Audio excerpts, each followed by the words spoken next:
छत्रपती शिवाजी महाराजांचा जन्म कधी झाला?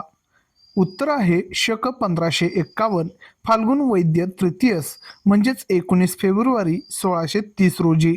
मित्र हो, महा TET 2026 ही परीक्षा आपली 21 जून रोजी होणार आहे. यामध्ये पेपर 2 मध्ये आपल्याला इतिहास विषयामध्ये स्वराज्य स्थापना विषयाअंतर्गत प्रश्न विचारले जाऊ शकतात. पुढचा प्रश्न पाहूयात. शिवरायांचा जन्म कोठे झाला? आणि याचं बरोबर उत्तर असणार आहे पुणे जिल्ह्यातील जुन्नर जवळील शिवनेरी किल्ल्यावर. पुढचा प्रश्न आहे जहागीर म्हणजे काय? तर याचं उत्तर असणार आहे एखाद्या प्रदेशाचा महसूल उपभोगण्याचा हक्क होय. पुढचा प्रश्न पाहूयात. शहाजीराजे हे कोणत्या विषयात पटाईत होते? आणि याचं बरोबर उत्तर असणार आहे ते उत्तम धनुर्धर असून तलवार, पट्टा आणि भाला चालवण्यात पटाईत होते. पुढचा प्रश्न आहे शहाजी राजांना स्वराज्य संकल्पक का म्हटले जाते?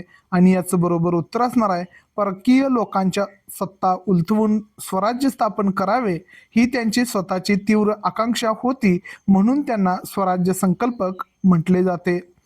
बघा, शहाजी राजांना स्वराज्य संकल्पक का म्हटले जाते? तर परकीय लोकांच्या सत्ता उलथवून स्वराज्य स्थापन करावे ही त्यांची स्वतःची तीव्र आकांक्षा होती, म्हणून त्यांना स्वराज्य संकल्पक असं म्हटलं जातं. पुढचा प्रश्न आहे निजामशाही नष्ट झाल्यावर शहाजीराजे कोणाचे सरदार झाले? आणि याचं योग्य उत्तर असणार आहे विजापूरच्या आदिलशहाचे. शहाजीराजे हे निजामशाही नष्ट झाल्यावर विजापूरच्या आदिलशाहीचे सरदार झाले होते.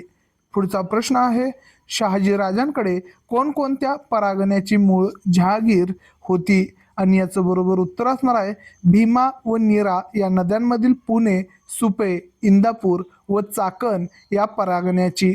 बघा, शहाजी राजांकडे भीमा व नीरा या नद्यांमधील पुणे, सुपे, इंदापूर व चाकण या परागण्याची जहागीर होती.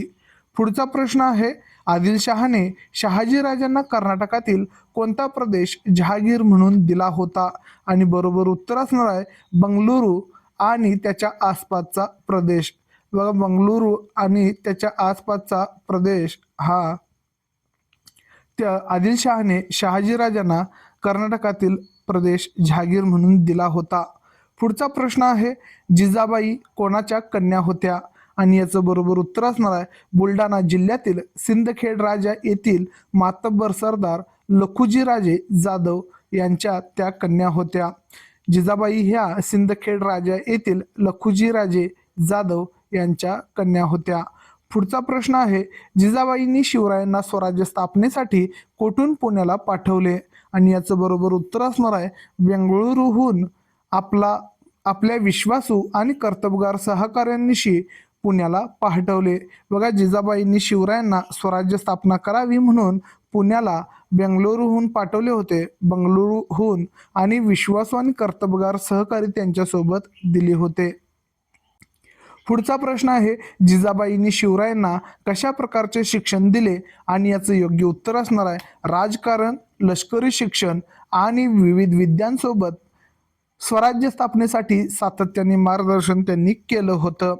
पुढचा प्रश्न आहे वीरमाता जिजाबाईंनी शिवरायांवर कोणते संस्कार केले होते? आणि याचं बरोबर उत्तर असणार आहे शील, सत्यप्रियता, वाक्चातुर्यता, दक्षता, धैर्य, निर्भयता, शस्त्रप्रयोग, विजयाकांक्षा आणि स्वराज्य स्वप्न इत्यादींचे संस्कार त्यांनी केले होते. वीर माता जिजाबाईंनी एवढे सगळे संस्कार शिवरायांवर केले होते. पुढचा प्रश्न आहे जिजाबाई शिवरायांना कोणत्या कामात मदत करत असत? आणि याचं योग्य उत्तर असणार आहे राज्यकारभारात मार्गदर्शन करत आणि प्रजेचे न्यायनिवाडे करण्याचे काम ही त्या करत असत. पुढचा प्रश्न आहे मावळ म्हणजे कोणता प्रदेश होय? आणि बरोबर उत्तर असणार आहे सध्याचा पुणे जिल्ह्याचा पश्चिम आणि नैऋत्य दिशांचा डोंगराळ आणि दऱ्याखोऱ्यांचा व दुर्गम भाग म्हणजे मावळ होय.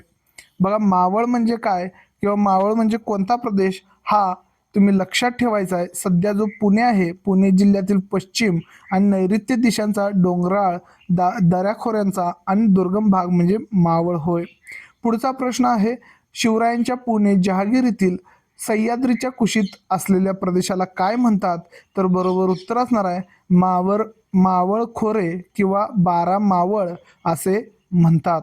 पुढचा प्रश्न आहे 12 मावळांची काही नावे सांगा आणि बरोबर उत्तर असणार आहे पवन मावळ, हिरडस मावळ, गुंजन मावळ, पौड खोरे, मोठे खोरे, मुसे खोरे, कानद खोरे, वेळवड खोरे, रोहिड खोरे, अंदर मावळ, नाणे मावळ आणि कोर बारसे मावळ. बघा एवढे सगळी नावं म्हणजे टोटल 12 मावळ आहेत आणि त्यांची ही नावं आहेत. पुढचा प्रश्न आहे स्वराज्य स्थापनेच्या कार्यात शिवरायांना साथ देणाऱ्या काही प्रमुख सहकाऱ्यांची नावे सांगा आणि बरोबर उत्तर असणार आहे येसाजी कंक, बाजी पासलकर, बापूजी मुदगल, नरेकर देशपांडे, कावजी कोंढाळकर, जीवा महाला, तानाजी मालसुरे, कान्होजी जेदे, बाजीप्रभू देशपांडे आणि दादाजी नरसप्रभू देशपांडे. बघा इतकी सगळे त्यांचे प्रमुख सहकारी होते. पुढचा प्रश्न आहे राजमुद्रेवरील मजकूर कोणत्या भाषेत कोरलेला आहे आणि याचं योग्य उत्तर असणार आहे संस्कृत भाषेत. पुढचा प्रश्न आहे राजमुद्रेवरील संस्कृत ओळी कोणत्या आहेत तर बरोबर उत्तर असणार आहे प्रतिपचंद्र लेखेव वर्धिष्णू विश्व वंदिता शहा सुनो शिवशेषा मुद्रा भद्राय राजते असं ह्या राजमुद्रेवर लिहिलं आहे. पुढचा प्रश्न आहे राजमुद्रेवरील ओळीचा सोपा अर्थ काय आहे तर योग्य उत्तर असणार आहे शहाजीचा पुत्र शिवाजी याची मुद्रा शुक्ल पक्षातील प्रतिपदेच्या चंद्रकोरीप्रमाणे वाढत जाणारी असून तिला सर्व विश्वाने वंदन केले आहे. ही मुद्रा प्रजेच्या कल्याणासाठी असून ती अधिराज्य गाजवते असं या मुद्रेवर लिहिलं आहे. पुढचा प्रश्न आहे राजमुद्रेवरील वचनातून महाराजांचा कोणता दृष्टिकोन स्पष्ट होतो तर बरोबर उत्तर असणार आहे या वचनातून महाराजांची वडिलांविषयी कृतज्ञता, स्वराज्य अखंडपणे विस्तारेल हा विश्वास आणि स्वराज्य हे प्रजेच्या कल्याणासाठीच आहे ही खात्री दिसून येते. पुढचा प्रश्न पाहूयात किल्ल्याचे महत्त्व स्पष्ट करणारी त्या काळातील म्हण कोणती होती आणि याचं योग्य उत्तर असणार आहे ज्याचे किल्ले त्याचे राज्य अशी ती परिस्थिती त्या काळात होती. बघा किल्ल्याचे महत्त्व स्पष्ट करणारी जी म्हण आहे ज्याचे किल्ले त्याचे राज्य असं म्हणजे म्हण होती.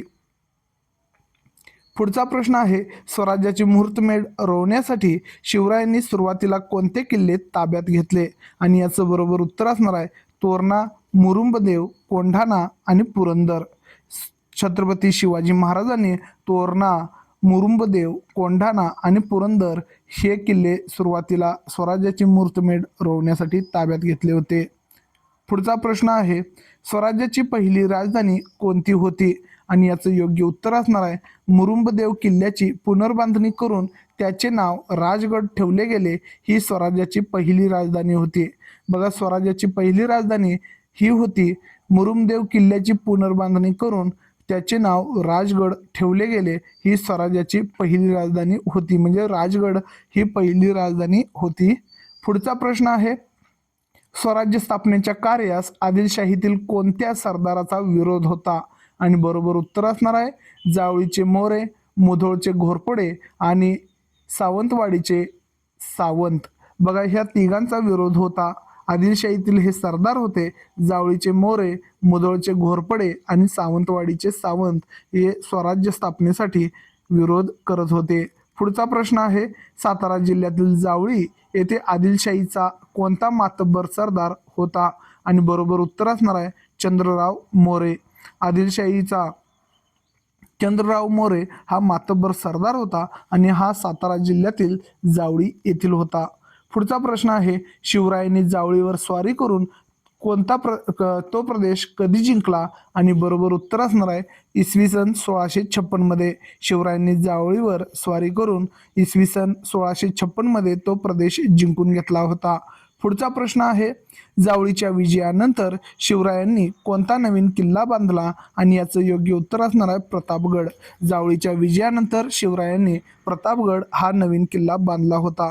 पुढचा प्रश्न आहे कल्याण व भिवंडी ही ठिकाणे जिंकल्यामुळे शिवरायांचा संपर्क कोणत्या परकीय सत्तांशी आला आणि याचं योग्य उत्तर असणार आहे पश्चिम किनारपट्टीवरील सिद्धी, पोर्तुगीज आणि इंग्रज. बघा कल्याण व भिवंडी ही ठिकाणी जिंकल्यामुळे शिवरायांचा संपर्क हा पश्चिम किनारपट्टीवरील सिद्धी, पोर्तुगीज आणि इंग्रज या सत्तांशी आला. पुढचा प्रश्न आहे, परकीय सत्तांशी संघर्ष करण्यासाठी शिवरायांनी कशाच्या उभारणीकडे लक्ष दिले? आणि याचं योग्य उत्तर असणार आहे प्रबळ असे आरमार उभारण्याकडे. बघा, परकीय सत्तांशी संघर्ष करण्यासाठी शिवरायांनी प्रबळ असे आरमार उभारण्याकडे लक्ष दिले होते. पुढचा प्रश्न आहे, आदिलशाहीचा कारभार त्यावेळी कोण पाहत होते? आणि याचं योग्य उत्तर असणार आहे बडी साहेबीन. बघा, आदिलशाहीचा कारभार त्यावेळी बडी साहेबीन पाहत होती. पुढचा प्रश्न आहे, शिवरायांचा बंदोबस्त करण्यासाठी आदिलशाहीने कोणाला पाठवले? आणि याचं योग्य उत्तर असणार आहे अफजल खान या बलाढ्य आणि अनुभवी सरदाराला. बघा, शिवरायांचा बंदोबस्त करण्यासाठी बडी साहेबीन किंवा आदिलशाहीने अफजल खान या बलाढ्य आणि अनुभवी सरदाराला पाठवले होते. पुढचा प्रश्न आहे, अफजल खान विजापूरहून कोठे आला? आणि याचं योग्य उत्तर असणार आहे वाई येथे. अफजल खान हा विजापूरहून वाई येथे आला होता. पुढचा प्रश्न आहे, छत्रपती शिवाजी महाराज आणि अफजल खान यांची भेट कधी झाली? आणि याचं योग्य उत्तर असणार आहे 10 नोव्हेंबर 1659 रोजी प्रतापगड किल्ल्याच्या पायथ्याशी त्यांची भेट झाली होती.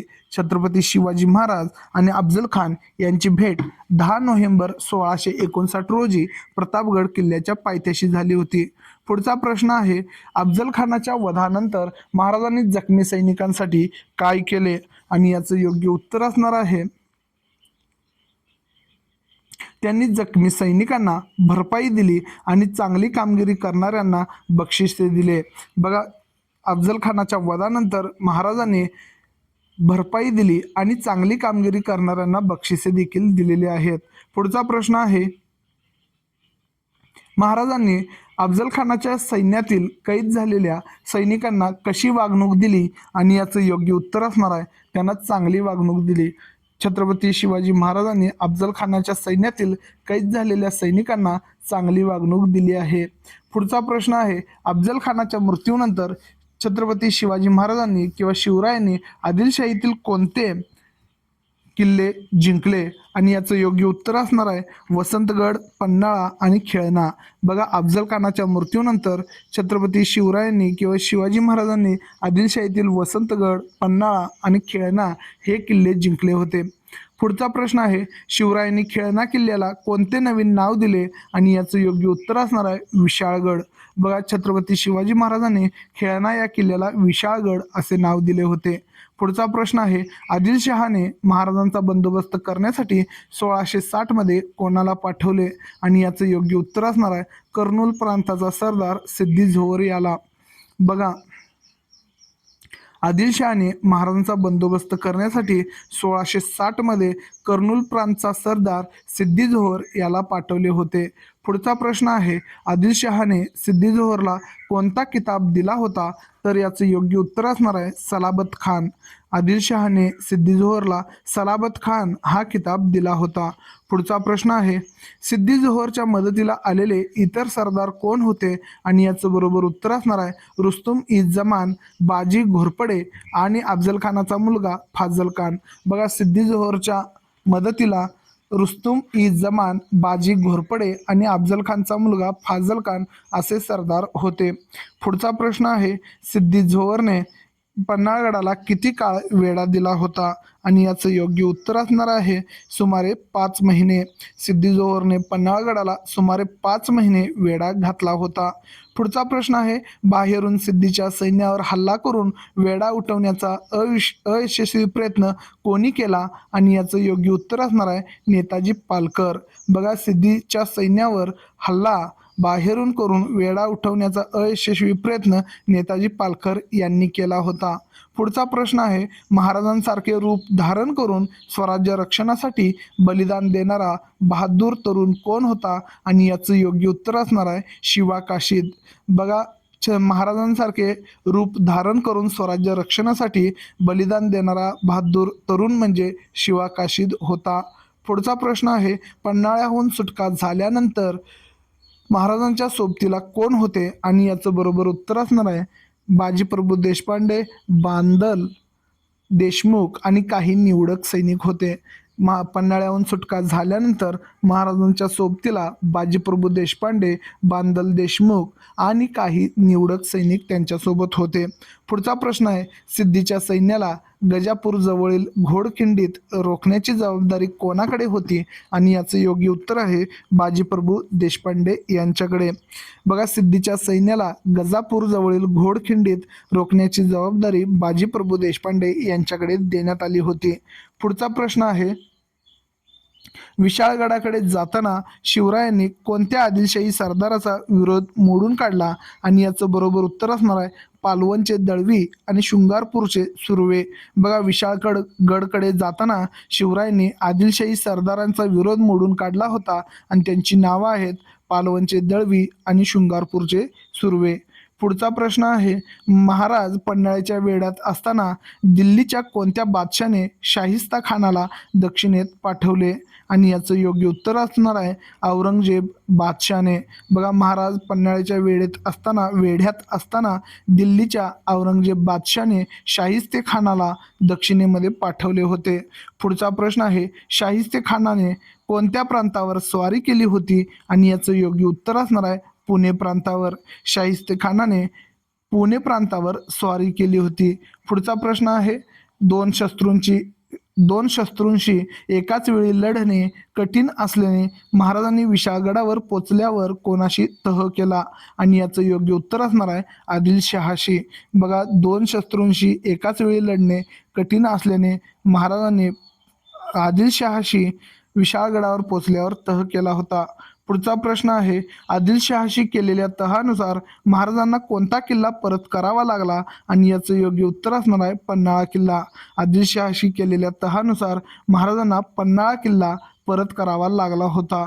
हे प्रश्न आपल्याला कसे वाटले हे कमेंट करून सांगायचं आहे. आणि अशाच प्रश्नावलीसाठी इतिहासाच्या परिपूर्ण तयारीसाठी आमच्या चॅनलला सबस्क्राईब करायचं आहे. फेसबुकवर पाहत असाल तर फॉलो करायचं आहे. आणि तुम्हाला कोणत्या विषयाचे नोट्स हवे आहेत ते कमेंटमध्ये सांगायचं आहे.